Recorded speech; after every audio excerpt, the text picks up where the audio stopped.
what?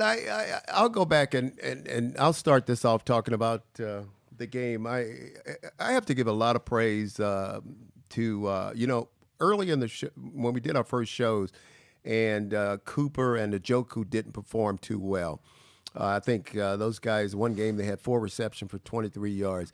Let's start with Amari Cooper. I've been watching him a lot, Bernie, and I tell you, he's just been a great route runner. The last couple of weeks, he's gone over 100 yards receiving.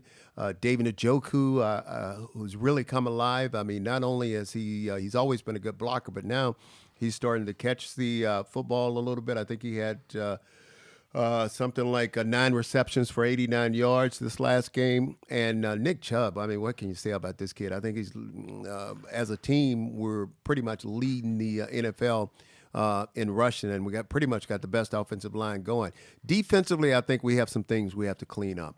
I think we have a lot of things we have to clean up, especially in that secondary. And when you look at it, this last game, I don't know if whether we got us. I think we got 1 sack.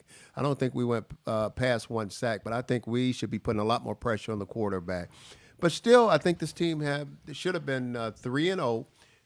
They're 2-1, but the most important thing, we're still atop the AFC North. You know, for the 2-minute warning, to be 2-1 right now, and just like you perfectly said, to be atop the AFC North, no matter what happens this upcoming weekend, we're going to be into next week, into week 4, as the AFC North leader, and getting right after that Jets game and that horrible feeling in our mouth. Now to have basically 10 days off before we go to Atlanta, another really winnable game against a team, Arthur Smith, who really has a running game and a running game and a philosophical offensive philosophy very similar to what the Browns are doing here. I concur with you that our defense probably wants to play a little more dominant than they've been, but it's still relatively early in the year, and to have Jacoby Brissett and our offense playing at this physical dominant level right now, kind of carrying the ship till the defense kind of rights its way. Absolutely better to be feeling 2-1 today on Friday than we were Monday morning just 4 days ago. Anyone in particular that we need to see step up? Cooper was huge. Njoku really stepped up. How about anybody in particular we need to zone in on? I think we've had a couple of injuries. I think Anthony Walker went out.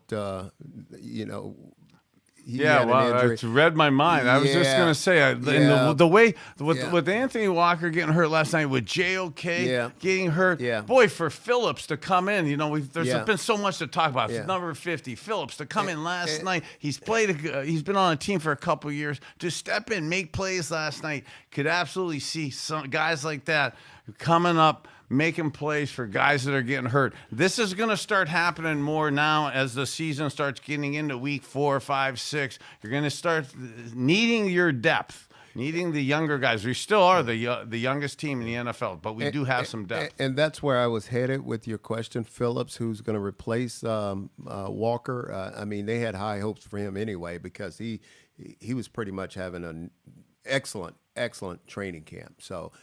Had a sack last night. He's covering, man. He could cover. He covered ground. I mean, there's good depth on. BK, good show, baby. Loving it, top dog. You matter. Here we go, Brownies. Here we go. Roof, roof. Here we go, Brownies. Here we go. Roof, roof. You matter.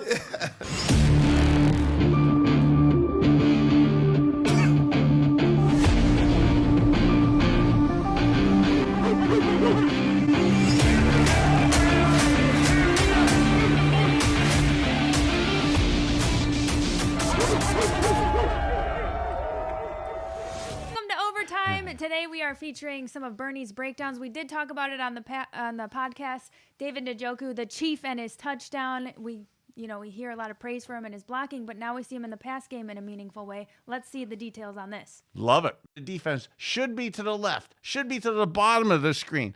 They're thinking run left and throw left down here to the bottom here. Well, that's a perfect scheme for, as we talked about during the podcast today, how Jacoby Brissett, look how he's looking left the whole time, completely keeping the weak safety in the middle of the field. How beautiful is that? So this weak safety right here staying in the middle of the field. So thinking it's going to go left. That allows David Njoku down here on the right, split out the tight end, split out as a wide receiver and stuff, in a short alignment. So when you get those tight alignments, inside edge of the number, the cornerback, number 34, outside technique, outside half of the body is anticipating a corner route, a fade route, something to the outside. Really well schemed play by our coaching staff to have him on the inside edge of the numbers in this personnel group. Now with Jacoby Brissett, keeping the weak safety on the hash, keeping his head placement straight to the left. David Njoku, straight release. Now look at about the 3-yard line, how he's looking to start breaking to the outside. That one or two subtle steps to the outside, that tells the cornerback 34 he's going to stay outside. Now Jacoby times it up, whips his head to the right. He's kept the safety in the middle of the field. This leaves a perfectly clean blocking or throwing angle here. And unlike in the old days, where we prided ourselves on never throwing the ball to where our receivers, our tight ends, had to jump up in the air to extend their rib cage like that, to extend their head.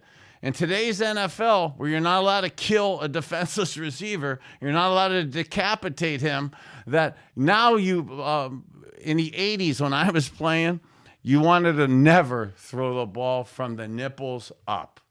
You wanted to keep it from the chest down and protect your receivers. Now in today's game where you're not allowed to hit the guys, God, it's awesome to be able to throw the ball from the chest up, just like Jacoby Brissett in a windy stadium last night makes that impeccably perfect throw to the back part of the end zone, up throwing it. David Njoku's almost 6'6". He verticals almost 40 inches.